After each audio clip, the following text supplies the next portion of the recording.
I'm going to explain to you Diablo Immortal drama that you're probably about to see pop up. I'm going to explain to you in this video what the drama is, how it occurred, the people that you're going to see get involved within this drama. I'm also going to include the details of whether or not this is going to change and the game design intent for my own personal understanding of it. I'm going to address how this can be used to both your disadvantage as well as advantage, and how that we can better as a clan learn from our loss, as we did lose our battle yesterday. And I want to do a shout out to Covenant Lords for being the 2 clans that are becoming immortal, as they were smart enough to implement this strategy. So what am I talking about? Currently in the game, there is one design of structural, I would say, not necessarily weak point, but there's a part of the rite of exile that is more important than the other parts, which is the 3v3v3v3 at the end. You only become the immortal clan by winning the end freestyle. Basically, it's a free-for-all. There's every one of the clans has their 3 people up there. You're all fighting against each other.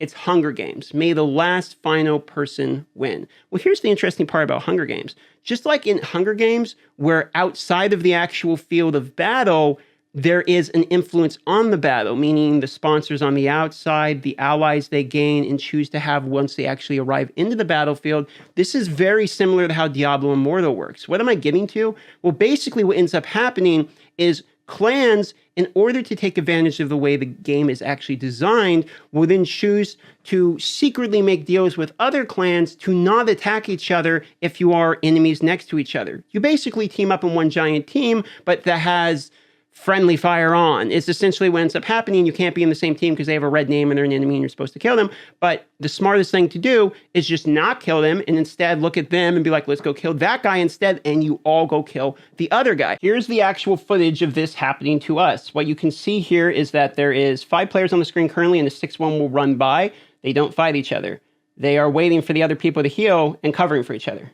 This is a clip from Mega Shield's YouTube channel. I would recommend subscribing to him. I will as well. He is a $100,000 well that put out a video called $100,000 Backstab in Diablo Immortal War. I'm just going to do a quick clip, and if you want to watch the whole thing, you can. But basically, the people got extremely salty because their teams turned on them. And this is what I think is going to have happen. We're going to have people forming fake alliances and then backstabbing other people. We're going to be seeing a lot of drama going forward, and this is one such example. Ryu just gave up their ally spot. I mean, that's really fucked up and also really stupid. Fuck him. Yeah, good for him. Fuck him, bro. It would have been fine if the assumption wasn't. So you can see very quickly how this is going. Like, essentially the clans, and to be honest, I curtailed this behavior immediately in my own clan because I want nothing but sportsmanship. I want a competitive atmosphere, and I want one of, we're not always going to hold the Immortal. Like, it's factually impossible to hold the Immortal. So when we get the Immortal and lose it, I would expect, hopefully, to have some pretty good sportsmanship and enjoyable server. We're all going to have to play with each other for like literally years if we decide to all play the game on the server for more than just a temporary time and quitting. So for that reason, anyone who's getting salty and like, there's a lot of flaming in World Chat going on. So anybody who's doing that is like getting basically banned from the clan and excommunicated. That's the way we're handling this. If this is design intent of the game, and we now know that going forward, and I have confirmation that this is in fact design intent of the game, then so be it. That's the way it works.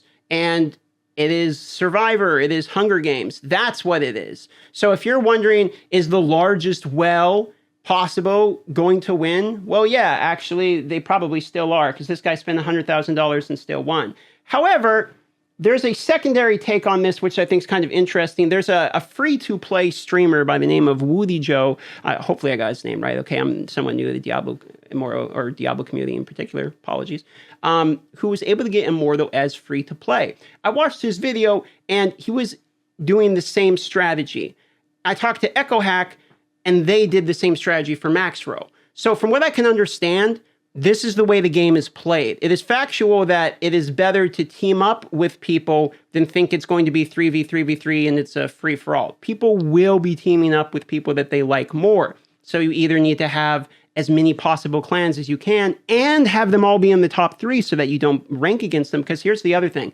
We ended up in a bracket the same bracket as one of our other clans. So you might say, well, DM, you had other clans in it? Why? Well, we have more than 100 players. And so our plan was originally, what we do is just make as many clans as possible. I think we have 4 clans actually right now, to be honest. They all fill up from people off the YouTube, etc. And then what happens is the best players get moved up to the top clan. If you're making clans, you actually might want to rethink this strategy. And we're probably going to have to rethink our own strategy as we've learned from our loss, because what can happen is if you front load one clan, only 3 people can make it into the final anyway. So what you need to do is have multiple clans, hope that you don't bracket against them and not beat them, because if you could get in a situation where you literally knock your own clans out of the top 10, and the only way to do that is by all of your clans being rank 1, rank 2, rank 3, etc. Then you can guarantee 9 people into the fight and have, you know, basically a 50% chance or whatever it is of one of the top clans making it out.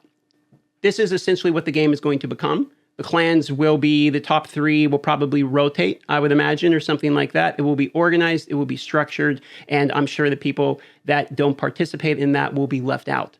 I think that's the way how the game is going forward. Now that we know this is game design intent, that this is not going to change, so be it. And hopefully the drama is more interesting and entertaining than it will be, you know, visceral and toxic. I'm seeing a lot of stuff like, fuck you, idiot, you're an idiot, like, you know, all kinds of stuff like that. Not necessarily towards me, because to be honest, all I'm doing is being real I'm just sending out GGs to everyone, nicely played, and I will stick to that point, because I think that's going to be important to do, because you are going to be passing the Immortal back and forth. People are going to win, people are going to lose.